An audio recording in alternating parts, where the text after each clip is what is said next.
Hi, it's Taylor T. Carlson. I'm back with another video. Today we're going to continue our coverage of Marvel's new Star Wars comics with Darth Vader #2.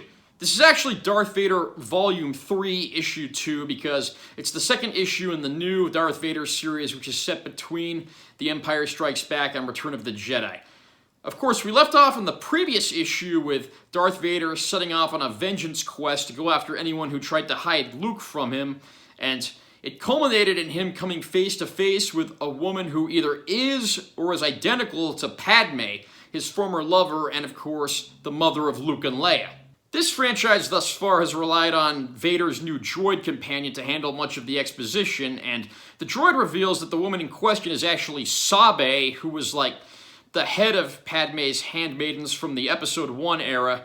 She's portrayed in The Phantom Menace, of course, by actress Keira Knightley. The two suffer an unexpected surprise because this planet they're on is inhabited by some lethal creatures who, of course, are trying to kill them. So Sabe and Vader need to join forces to fight their way out of this place.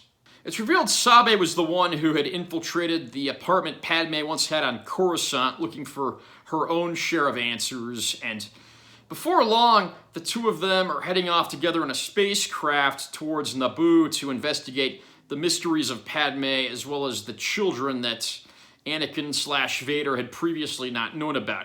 At this point, he'd only known about Luke, and it's not clear if he's going to find out about Leia until the encounter in Return of the Jedi. This is another pretty satisfying issue. We're only 2 issues in, but they've definitely gotten my attention. I had a feeling the woman that was supposedly Padme was going to be one of the former handmaidens, and I was actually kind of surprised to learn that it was Sabe who was essentially the lead handmaiden. The character had also appeared in some young adult canon material last year, and it was really interesting reading up on what she'd been up to after The Phantom Menace, and I'll probably be looking at those stories in a later review too, of course.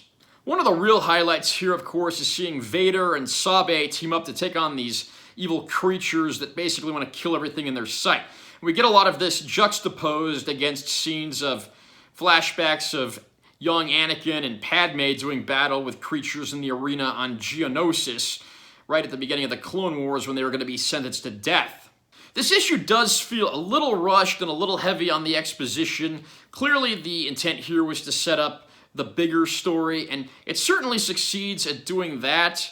I would like to have spent a little more time with the characters, maybe had the story developed a little more, but I do understand when you're doing multi-arc, multi-issue comics, you are going to have some issues that mainly just have to set up the story.